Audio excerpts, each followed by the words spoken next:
사도행전 1장 6절부터 8절 같이 한 목소리로 교독합니다. 그들이 모였을 때에 예수께 여짜오 이르되 주께서 이스라엘 나라를 회복하심이 이때나이까 하니 이르시되 때와 시기는 아버지께서 자기의 고난에 두셨으니 너희가 알 바 아니요 오직 성령이 너희에게 임하시면 너희가 권능을 받고 예루살렘과 온 유대와 사마리아와 땅끝까지 이르러 내 증인이 되리라 하시니라. 오늘은 교회가 진정으로 해야 하는 일이라는 제목으로 말씀을 전하겠습니다. 교회가 진정으로 해야 하는 일. 제목을 한번 따라할까요? 교회가 진정으로 해야 하는 일. 우리가 성령의 세례를 받은 사람들이 해야 하는 몫은 하나님이 하나님 되시며 교회가 교회 되는 것. 그것은 비단 오늘의 교회가 사도행전의 말씀이신 즉 주께서 원하시는 그런 교회로의 모형으로 가고 인지를 우리가 돌아봐야 하겠습니다. 그것이 우리의 목적이고 그것이 우리의 목표여야 합니다. 교회는 그런 곳이어야 합니다. 아주 단순합니다. 교회는 사람들이 많이 모여있거나 또한 사람들이 적게 모였거나 예수님은 그렇게 말씀하지 않으셨습니다. 두세 사람이 모인 곳을 예수님은 교회라고 말씀하셨습니다. 마태복음 18장 20절에 보면 이런 말씀이 있습니다.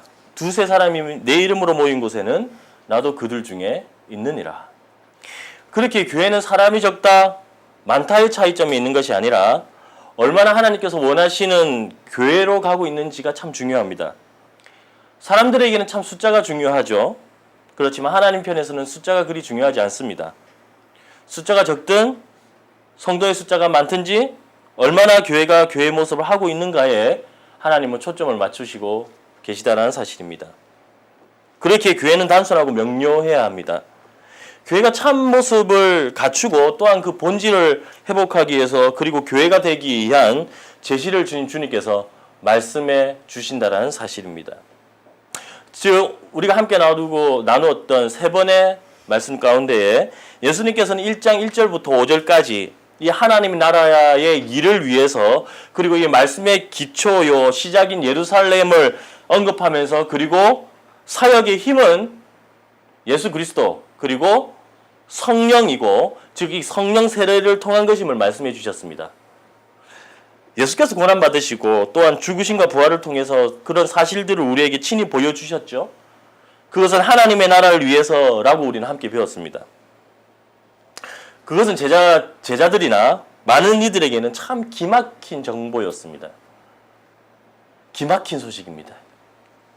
하나의 목적과 하나의 목표로 모인 사람들에게 이러한 정보는 기막힌 소식입니다.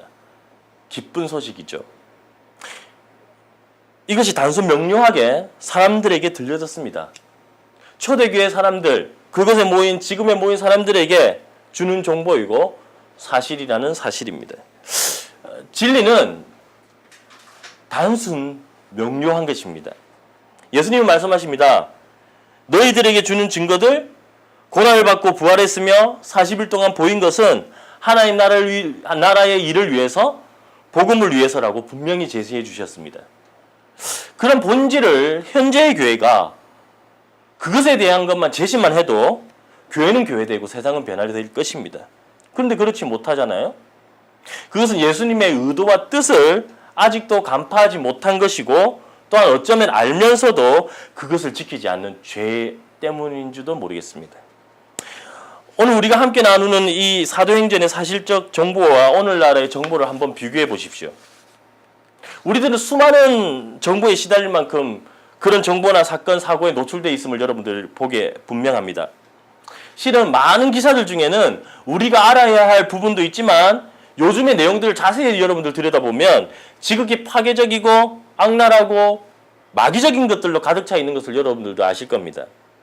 예를 들자면 이런 것입니다. 살인사건이 일어나요. 그런데 살인사건의 내용도 내용이지만 살인사건 방법 등이 자세하게 나타나 있습니다.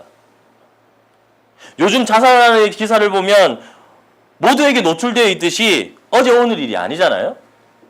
그런데 그런 뉴스를 접할 때마다 씁쓸한 것은 무엇인가요?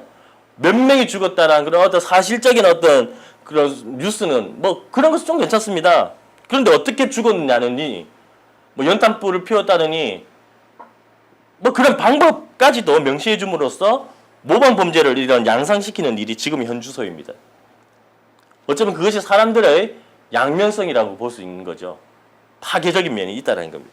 그런데 그것을 싫어해요. 많은 사람들은. 하지만 듣고 싶어 하죠.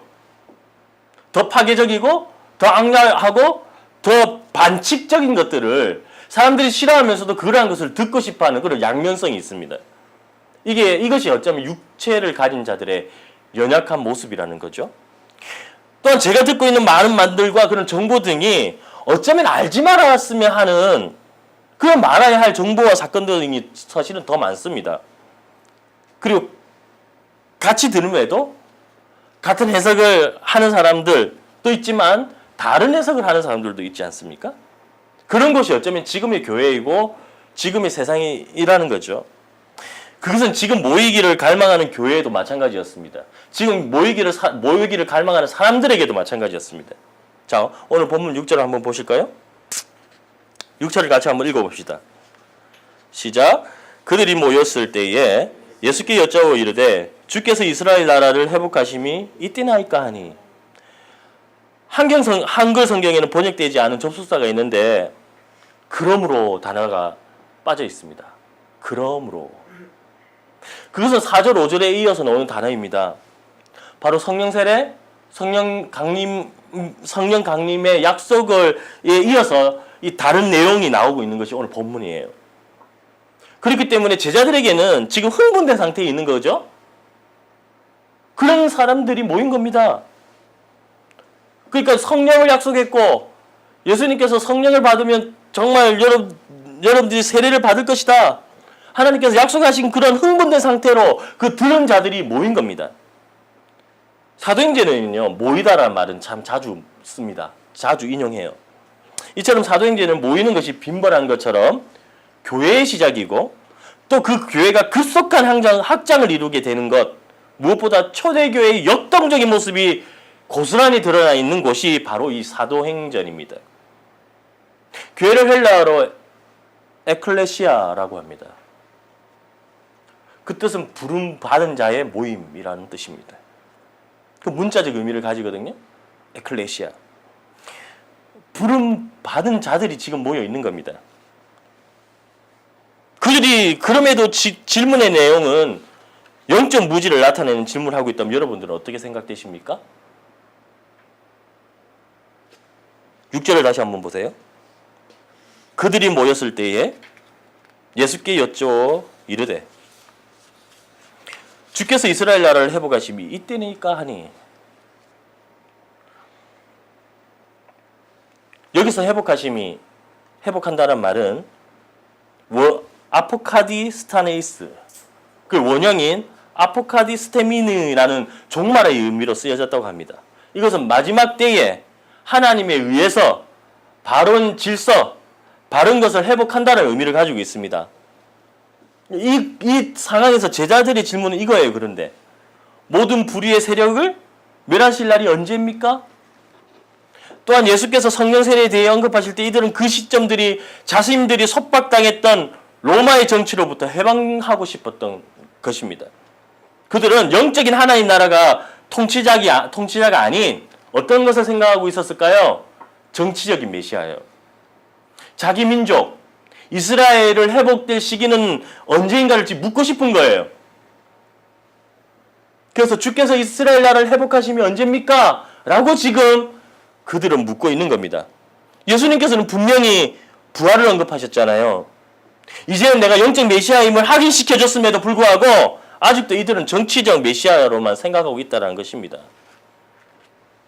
그것을 뒷받침하는 것이 이스라엘 나라의 나라를이요. 나라를은 템바실레이안이라고 문자적으로 그 왕국을 뜻합니다. 왕국.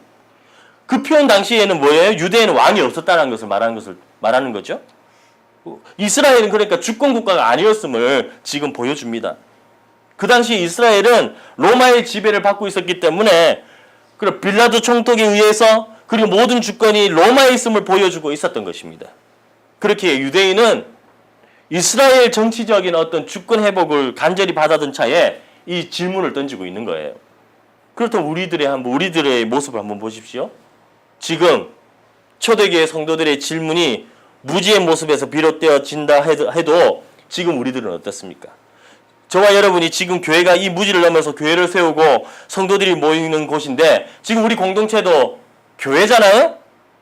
예수님 말씀하시는 그 의도와 다르게 가고 있다는 사실은 지금의 교회는 알면서도 죄를 더 짓는다고 볼 수 있는 거 아닌가요? 그런 질문을 한 적이 있습니다. 주님 다시 오시는 것을 여러분들 진정 믿습니까? 주님이 다시 오실 것을 믿는다면 어떻게 그렇다면 그런 행위를 할 수 있습니까? 주님이 다시 오실 것을 믿으면 우리가 진정 이렇게 있을 수 있나요? 이런 믿음으로 주님을 진정 맞이해도 될 수 있습니까? 자, 이 질문을 다시 한번 던져봅니다. 저와 여러분은 주님은 어떤 분입니까? 그것이 난상토론이 되어도 오늘 우리에게 이 답이 명쾌해진다면 다시 한번 묻고 싶어요. 그런 몸부림이 어찌 부름받은 자들이라고 할 수 있을까요? 다시 질문해 봅니다. 당신은 어떤 주님을 기다리고 있습니까? 여러분들은 어떤 주님을 기다리고 있나요? 혹시 우리가 아무 때나 아무 것이나 했음에도 나를 받아주실 분이라고 생각하고 있으신가요? 주님의 의도와 관계없이 살아왔음에도 떳떳하게 그분을 대할 수 있다고 생각하시나요?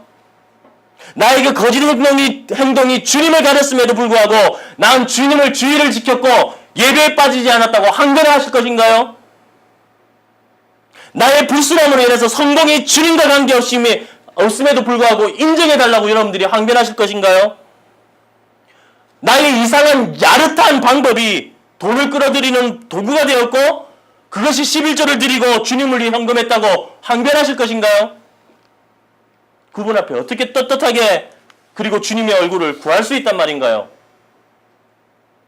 그것도 아니라면 저와 여러분이 주님의 나를 고대하지 않거나 믿지 않기 때문이라고 저 단언할 수 있습니다.